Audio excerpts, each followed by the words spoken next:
Today we're excited and honored to be joined by Dr. Rachelle Rogers-Ard. She's an educator and administrator with over 20 years of experience teaching, facilitating professional development, and managing educational systems. She's currently the manager of Teach Tomorrow in Oakland, a program that recruits diverse teachers for the Oakland Unified School District. And Dr. Rachelle Rogers-Ard, welcome to Flashpoints. Thank you for having me. And thank you so much for being here. Can you start by telling us a little bit more about what's important to know about you and about the work that you're doing at Teach Tomorrow in Oakland? Well, I don't usually talk a lot about myself, but I would say the most important thing is that I feel uniquely tied to this work. I grew up in Oakland. I am a product of Oakland schools. I did all of my college work here in Oakland, and as I'm fond of saying, I'm not going anywhere. So when I talk to teachers about recruiting and when I talk about the necessity of remaining in a position so that we can stop the increase in the turnover of teachers, I feel that I'm coming from a very unique standpoint. And I also am a mom of two Oakland students, and so again, I feel like I am uniquely well positioned to really be authentic in this work. Cool. So there is a dominant narrative about what's wrong with education and about how to fix it that's being pushed by supporters of what we're calling in this Flashpoint series the corporate education agenda.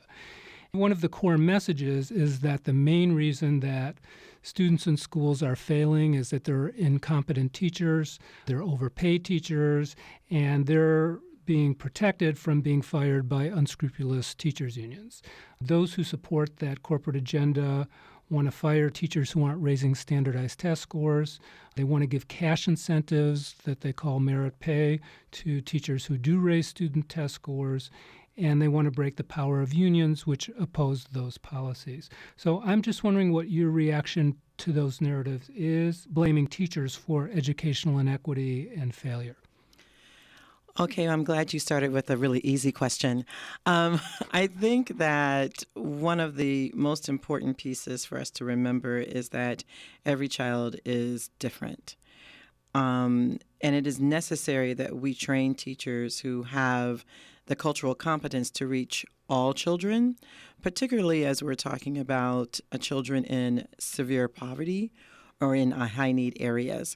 So this notion that if we just take a group of individuals and they just hammer the test and then we raise test scores, what then, right? What are we then producing? Are we really training our students to become better individuals for society? Are we giving them critical thinking skills? Are we asking them to work in teams, which is what we know that industry is asking? Are we training our students to be able to think for themselves and to be wonderful citizens and to be able to make decisions when they vote? Or are we saying to our students, as long as you can bubble in, or I'm showing my age, as long as you can push the right button on the Chromebook, that then you will somehow be valuable in today's society? So this notion that if we just have better test scores, suddenly our children will become better citizens is greatly flawed. So the very first thing that we need to do is look at why we're pushing test scores. We understand that in our nation, our students are not testing as well as in other nations. But if we really look at that, we'll notice that other nations don't test as early as we do. So if you look at Finland, Finland does not begin testing their children until 8th and 9th grade, right? So they have an entire elementary school system that is around projects and exploration and very authentic work that we seem to throw to the side. And in the United States, the narrative is, of course, from private corporate is test, test, test, test. It's greatly flawed. What we really need to do is look at what are the core competencies that we want our students to graduate with, right?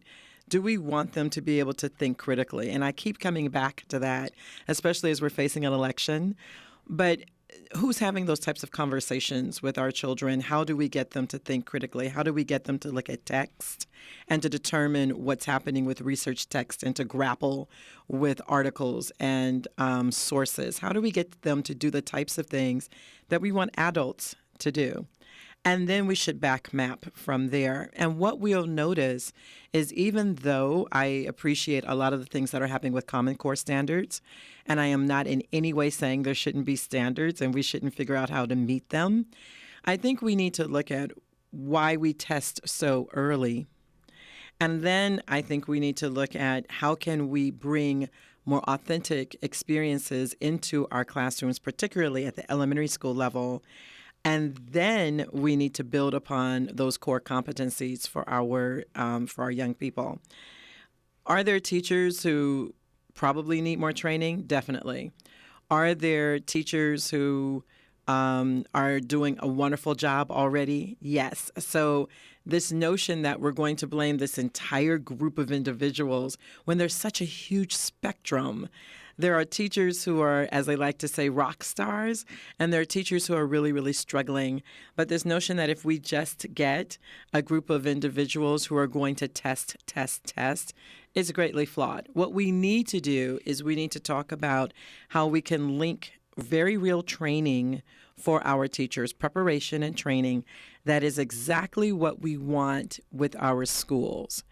So I think my frame is really around how do we push our universities and our preparation programs to make sure that our teachers are ultimately giving the types of instruction that we need, particularly from our school districts. So better partnerships with the district and the university, I think, would be the first step and the low-hanging fruit.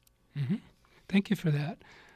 Who is pushing that message that what we need is more standardized testing and getting rid of bad teachers and unions? I mean, who are the most powerful interests who are pushing those messages, and how do they stand to benefit from that message? Well, we all know that, unfortunately, the nationwide narrative is very much pushed by our U.S. Department of Education and also by proponents like Rachelle Rogers-Ard, who believe that if we get a group of teachers from the most elite universities and we give them some minimal training and then they come into a classroom, even if it's only for a year, if they can push and raise test scores, then that's all that's important. We also recognize that corporate interests really come from the necessity of making these tests very expensive, and just the Chromebooks that our teachers have had to use to implement testing of Common Core, right, was a huge other expense. So I'm just saying all of these pieces together, we understand that there are some issues there, and there are some factions that really want to push that. So we know what that is, and that's always been there. So I guess part of my frame and my lens is I don't know why we are giving so much credence to corporatization, because they've always been there and they've always wanted to push into the district. What we absolutely have to do is continue to look at what we believe is good teaching and continue to train teachers to be excellent teachers across the board for all children. Mm-hmm. All right. Thank you for that. Those who are pushing that corporate agenda on education want to replace higher paid veteran teachers, in many cases with these younger, inexperienced, lower paid teachers that you were talking about. Teach for America is one of the best known programs, and it's kind of like a Peace Corps or educational Peace Corps type program where college students get a crash course in teacher education and then they teach for a year or two before they go on to some other career. What do you think about that trend? It's really difficult to ask me about TFA and for me to be as politically correct as possible. So what I will say is I believe that TFA has a purpose. Originally, the purpose was to fulfill the gaps in high-need school districts. So if there were 150 openings and the district could only find 125 teachers, then one would contact TFA and they would fill the other 25 slots. I absolutely believe that they serve that purpose, and that's where they should remain. What has happened, though, in many districts is that programs like TFA and the New Teacher Project will ask for contracts from the district first. So they'll ask for a contract in September, say, of this year, September 2014, for the slots that they'll fill for 2015. And that contract has, obviously, a dollar amount attached. So what happens is instead of TFA filling a very serious need, certain slots would be set aside for TFA or for the New Teacher Project. And I really abhor that practice. What we want to do is we want to create systems where programs like mine and other Grow Your Own programs are constantly creating opportunities for our own folks from the community who are local, who are going to remain to teach. And when those openings exceed the number of candidates that fill that slot, then we say to TFA, here's 25 slots and this is what we need. The other piece, though, that people don't understand is by making the contract a year ahead, it allows TFA to say, here's what we're bringing you, as opposed to have the district say, here's what we need. So, for example, we know that math and science is a huge high-need area nationwide. We should be saying to TFA, bring me 25 science teachers, right? Bring me 25 math and science teachers that are going to teach higher math, because those are the positions that are hardest to fill. But instead, TFA really focuses mainly on multiple subjects, which is elementary school. Now, the New Teacher Project is supposed to do math, science, and special ed, but we should be asking these nationwide partners to only fulfill the slots that we absolutely cannot fill, and it should be at the last moment. So we should be doing, we meaning districts, should be doing everything that we can to fill those slots with local folks. And if it's July or maybe the beginning of August, that's when we go to our national partners and say, look, it looks like we're going to need these 25 teachers, bring them on in. So I believe that TFA does serve that purpose. It's how we use TFA like anything else, right? It's a tool, and if you use it correctly, it can be really helpful, and if you use it incorrectly, it can be detrimental. And what happened in Oakland is when the state took over, all of the recruiting was outsourced to the New Teacher Project and to Teach for America. So local folks were not even being able to get jobs because we were having these huge contracts. Now, to their credit, Oakland Unified has sunset their contract with the New Teacher Project. There is still a contract with TFA, but again, it's how it's used. And I think that we are working, OUSD is working to see how we can use that contract more effectively. So I'm very proud about that, but I do know there are other districts that are still allowing the contracts to rule the way that TFA can come in. Mm-hmm. And then, of course, when they leave, then you're faced with another situation because you need to either get long-term subs or what have you. Not all TFA folks leave, so I need to be politically correct and acknowledge that. But I will also say that many who do leave mid-year or before they even complete their 2-year agreement. And again, creating this revolving door, right? And so you can imagine my daughter, for example, had a teacher who left right before spring break. So you can imagine there's 2 months left of the school year, almost impossible to get another qualified teacher. So you're going to get subs. And this is right before the testing period.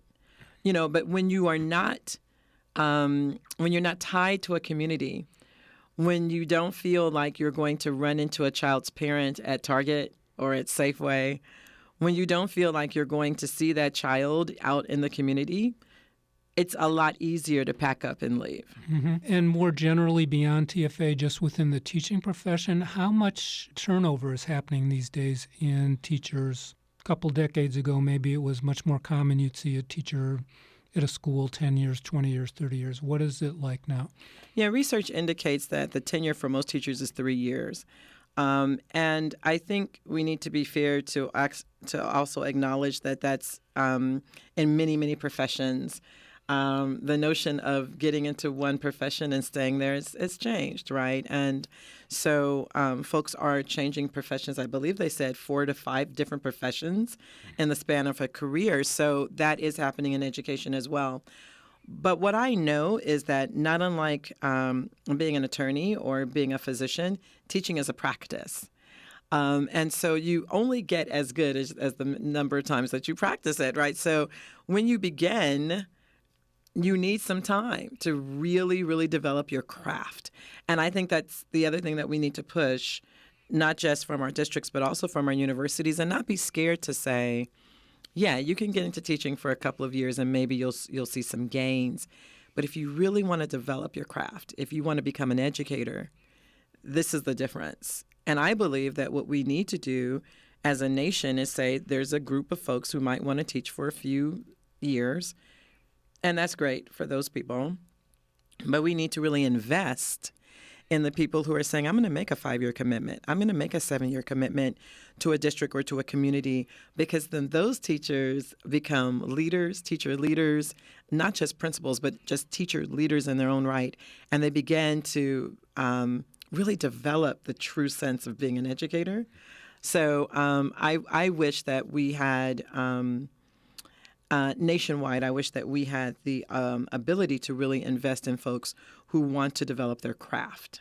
Mm-hmm. What is driving teachers not staying? When you talk about investment, like what kinds of things would need to be invested and what kinds of things aren't there now that are causing teachers to leave? I survey our teachers in my program every year and ask them about a lot of different things like that. So I will say that this is the answer I'm going to give is pretty specific to my teachers. Everyone talks about working conditions. And my teachers, again, Teach Tomorrow in Oakland is a program that recruits and retains local folks who reflect the diversity of Oakland's children. So my teachers rarely talk about working conditions. Number one, they've grown up in this area.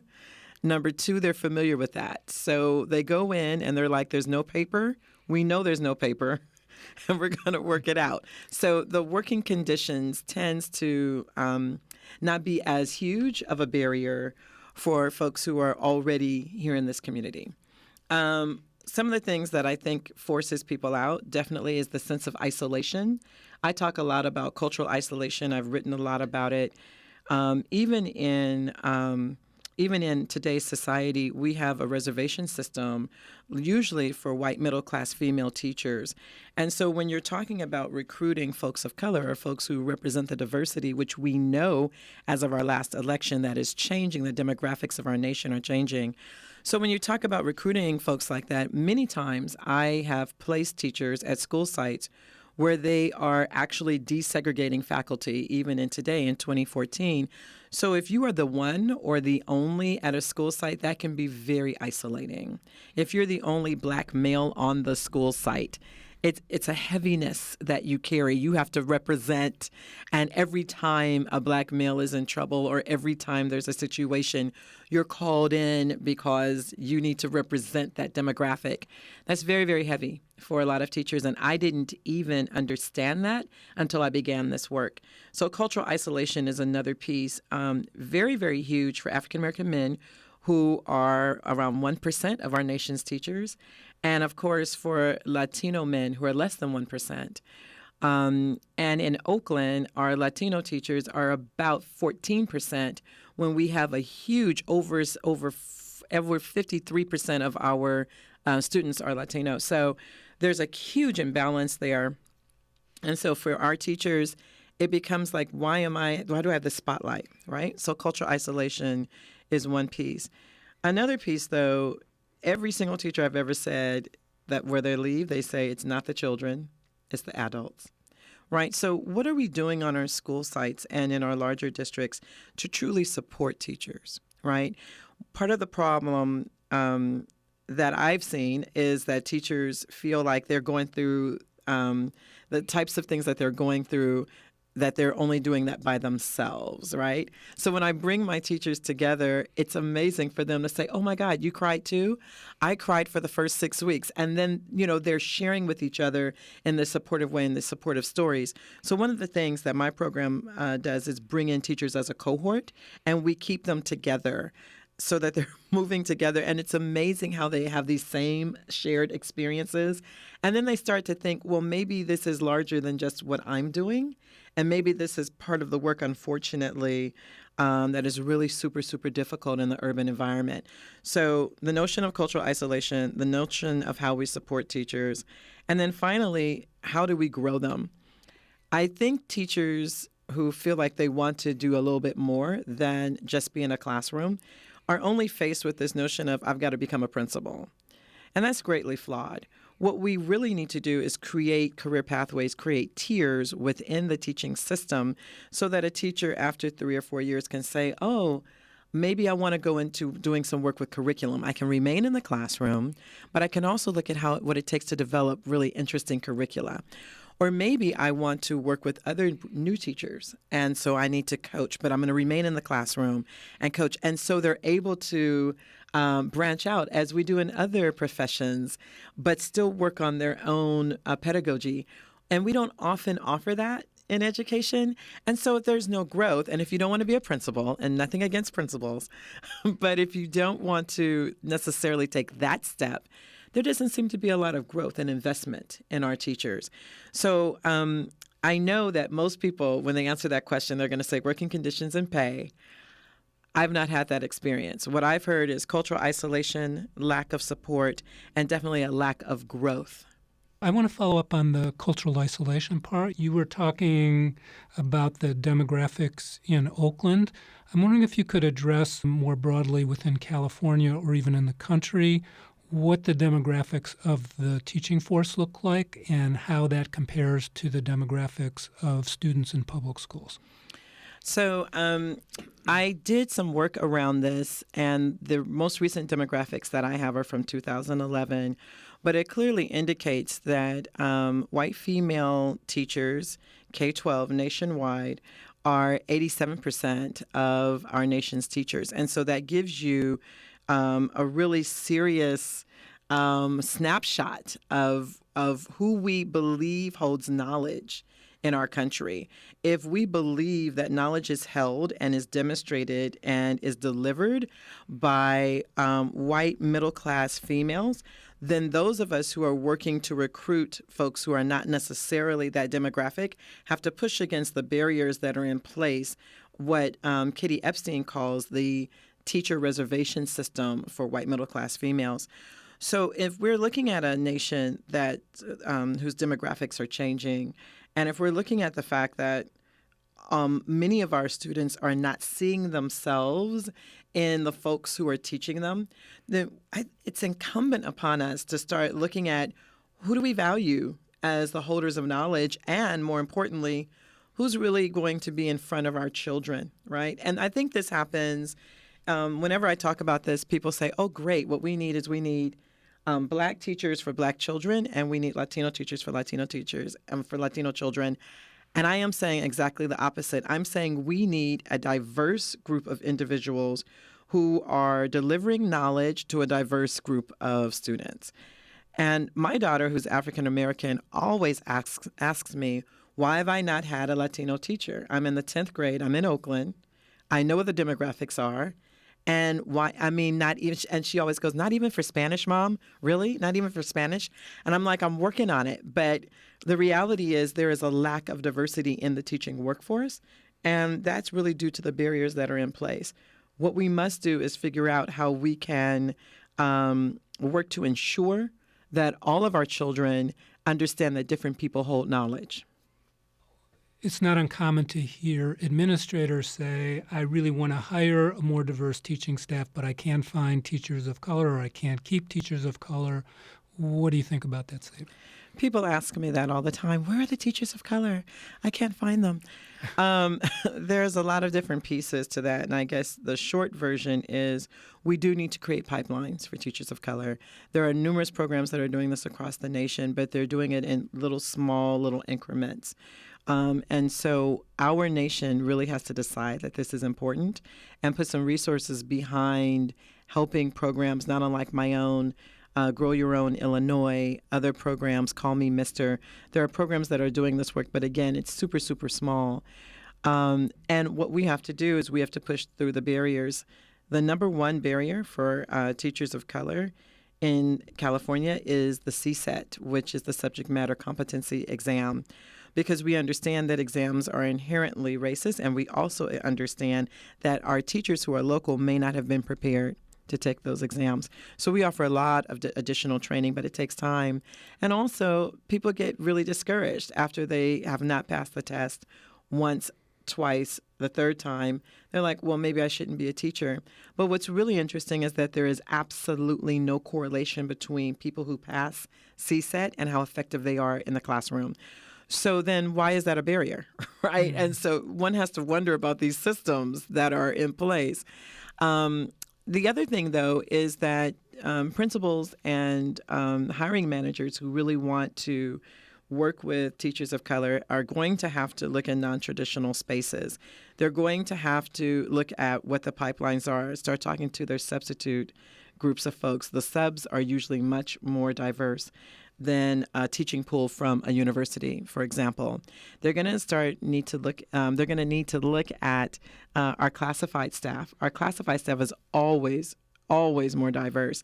And how do we take some of our classified folks who are already on the campus, right? And how do we encourage them to become teachers and create those types of pathways? When I spoke about career pathways previously, I know some school security officers who would have no problems with classroom management. So, and they're from the community and they know all of these families. What would it take, for example, to create a program that would enable them, many of whom already have bachelor's degrees, so we're talking about passing a test and enrolling in a credential program. What would it take to really give them the support to do that? So, right, thinking out of the box around what it would take to do these types of things. And it really just takes some systems and some support. Not a lot of money, but definitely some resources and some leadership that decides that this is super, super important. So I heard you saying that you don't believe that in order for a teacher to be effective, he or she needs to be of the same demographic background as the students he or she is teaching. What actually does it take for a teacher to successfully reach students across difference? Because I have all the answers right now. Okay. So it's a combination of things. And again, my answer is going to be non-traditional. The first answer that people usually say is, you just need cultural competence. But people don't really seem to know what that is. I believe that teachers need to come into the classroom with a sense of authenticity. I like to say if the teacher is purple, it doesn't matter if the child can find something that is authentic that they can connect with, right? So that means that the teacher needs to know who they are. And I'm showing my age by just admitting that maybe some of the 22-year-olds might need a little more seasoning. So I'll just acknowledge my biases there. But you need to know who you are so that when you go in the classroom and you're facing a group of children, you can come in authentically and say, these are the things I know, and here's how I'm going to help you learn them. And these are the things I don't know, and you're bringing this knowledge in. And so we're going to co-construct knowledge in this classroom, period, dot. And I think what happens is a lot of times we, as educators, are training future educators to be the expert in the room. And as soon as we stop doing that, then we'll have a lot more success. Because really, our children are coming with a wealth of knowledge, especially now that our children are so savvy technologically. We cannot discount their knowledge. And, if we were using educational terms, we would say we would draw on prior knowledge, but we can't discount that. We have to bring that into the classroom and be able to co-construct knowledge together and then grow the knowledge where it is. And that takes a tremendous amount of time to develop. It's a skill that says, I'm not scared to not be the expert in the room. It's also a skill that says I can also manage 30 to 35 very rambunctious youngsters. And it's a skill that says I'm going to allow each child the difference and see their differences and acknowledge them and be able to bring them to the fore in the classroom. Those are some really intricate strategies. and it takes a moment to develop, right? But if you have teachers who are working with seasoned veterans who have done some of that work and can show you where, and I love the notion of using videotape in the classroom and being able to sit down with a teacher and say, did you see that this child over here was totally disengaged? Yes, you were teaching to 15 children, but the 10 over here were disengaged. And what might it take to bring that in? And how do we differentiate? And all of those strategies, it takes a moment. It really, really does. But those that get it, it's gorgeous to see. It's life affirming. And so what we have to do then is we have to pair teachers with veteran teachers who are doing really excellent work. In order to do that, though, we need to all agree on what's effective teaching. And so if we back map it, if we say, well, we want to have a group of effective teachers, we don't all agree on what that looks like. So we need to do that first. And then that group of individuals should then mentor new teachers in the classroom as they're working to develop their craft. Very well said. Thank you for that. What makes you most concerned about the future of education, and what makes you most hopeful? Well, hopeful is easy. When I go into classrooms and I see it working, when I see teachers specifically who have struggled, and then they've come over the hill and they are doing wonderful work, I'm like, okay, this was worth it. And the times that we cried together was worth it. And this child is now getting a better education because this teacher was resilient and struggled with it. So that makes me extremely hopeful. What worries me is our insistence upon trying to label, I guess, or trying to pigeonhole children. There was some recent work done around Black boys, and I'm the mother of 3 Black boys, and my eldest son said, yeah, I don't fit in any of those demographics, right? So this notion that because he's a Black boy, if we teach him this certain way, he'll be able to get some strategies that he's supposed to get. That's just greatly flawed. Every child is different. And all 3 of my Black boys in my home are vastly different. And so I need to get to know them, make that personal connection, and figure out what's going to enable them to become engaged in the classroom, even though they're Black boys. So I have this, I'm worried about, it seems like whatever's the flavor of the month or the flavor of the year, this year we're going to work on Black boys. And then tomorrow we're going to work on Black girls. And really, they're individuals. And we absolutely need to stop lumping our children together and say, this is how we're going to solve a problem for this group of children. And instead say, all these children are different. And what we have to do is figure out how to differentiate for the needs for all these different children. And so that kind of bothers me. Mm-hmm. Is there anything else you want to address we haven't talked about? I think right now, I'm feeling like there's a lack of resources for programs that are trying to be different, or what I like to call the anti-TFA.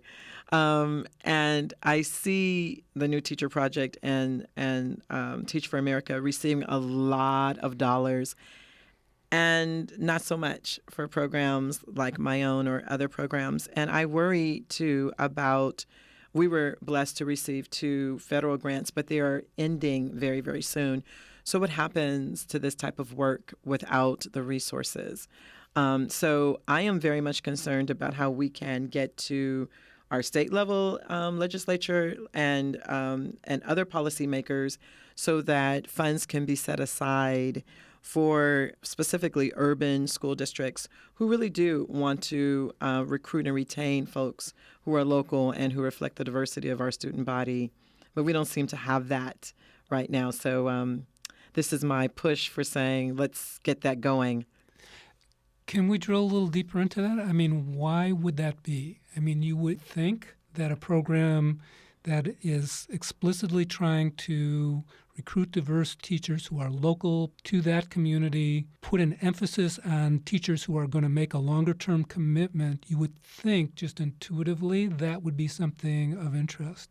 Why is the other model Who's really behind that? What's the interest here that would make funding difficult for programs like yours? Yeah, I believe that when you think about Wendy Kopp and how she started TFA, it started from a very elite institution. And then when you have folks who are working for those institutions who are policymakers and they're able to get line items in our nation's budget, that is an area where I just don't, I don't move in that area, that arena. So you would think that specifically states would set aside funds, at least even maybe a grant competition for programs that are willing to invest in their own local economy. It's green, it's wonderful, there's people who are already here, but not so much. And so again, we did receive federal funding, but those grants will sunset in the next year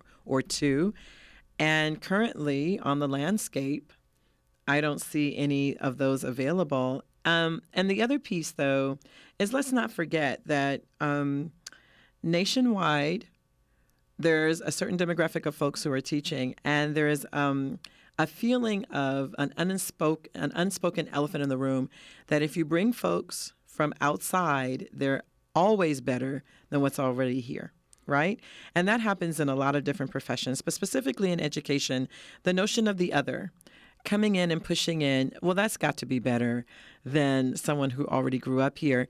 And so many times we see placements and even our turnover in very, very large, in our head, I'm really speaking out of turn here. I've got to think about how professional I've got to be here. So I'm glad you're going to cut that out because I want to keep my job. We can cut anything. So when you think about how we hire in our educational system, we often hire folks who are not from our local environment because we somehow think that someone else can come in and they will be able to bring a wealth of resources that somehow folks who are already here cannot do, or we need to fix what's happening here. So that happens, and that's what happens in education.